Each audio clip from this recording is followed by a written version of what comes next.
Sobat Republika, dengar kemarin kan yang rame-rame soal pagar laut. Nah, tim Republika pekan lalu ke lokasi nih di wilayah Pulau Cangkir dan Tanjung Pasir.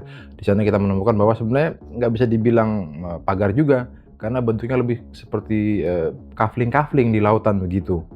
Nah, sejauh ini belum ada yang mengaku siapa yang membuat itu pagar yang panjangnya demikian luas. Malah nelayan malah dituduh melakukan hal tersebut. Padahal kata nelayan, yang ngapain kita bikin, orang kita jadi sengsara gara-gara pagar tersebut. Nah, jadi sampai sekarang masih terus diselidiki siapa yang sebenarnya mendirikan pagar tersebut. Tapi faktanya pagar tersebut berdiri di sepanjang wilayah yang daratannya dijadikan proyek strategis nasional, Tropical Coastline, yang disetujui oleh Presiden Jokowi bersama para menteri pada Maret 2024 lalu. Proyek tersebut memang dia bakal melintasi pesisir Kabupaten Tangerang di wilayah-wilayah kecamatan yang memang di lautnya ada pagar laut tersebut. Di antaranya seperti di Teluk Naga, kemudian ada di Sukadiri, kemudian di Pakuaji, kemudian di Mauk, kemudian di Kronjo. Nah, wilayah-wilayah itu yang ada pagar lautnya. Proyek itu sebenarnya juga bukan proyek yang baru.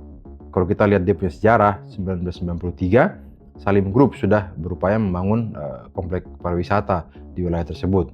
Tapi kemudian mendapat dorongan pada 1995 saat kemudian Pak Harto mengeluarkan Kepres nomor 73 tahun 95. Daerah tersebut akan dijadikan sebagai kawasan wisata terpadu Teluk Naga kala itu.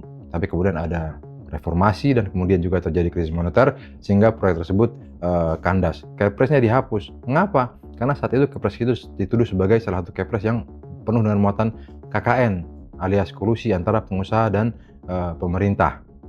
Nah, kemudian waktu berjalan, akhirnya tahun 2010 dimulai lagi ide gagasannya. Saat itu kebetulan kemudian juga terjadi pengembangan PIK 1 dan PIK 2 di pantai utara Jakarta oleh kali ini Agung Sedayu yang sudah menggandeng Salim Group. Nah, karena demikian masif perkembangannya, akhirnya diintegrasikan oleh Presiden Jokowi dengan proyek strategis nasional pada tahun lalu. Jadi pelajarannya memang dari sini, ini bukan lokasi pertama ada kelindan dan sengkarut antara PSN dan masyarakat setempat. Kalau kita lihat catatan dari banyak lembaga, pada tahun 2020 hingga 2003 terjadi 660 konflik agraria yang dipicu oleh PSN. Bukan cuma itu saja, karena PSN juga sudah dianggap sebagai payung hukum, banyak sekali warga yang menolak PSN kemudian dilakukan penangkapan.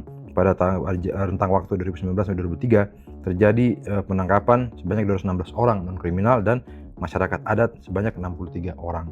Jadi ini yang kemudian harus kita evaluasi, bagaimana agar PSN ini tidak kemudian menjadi kerugian bagi masyarakat setempat.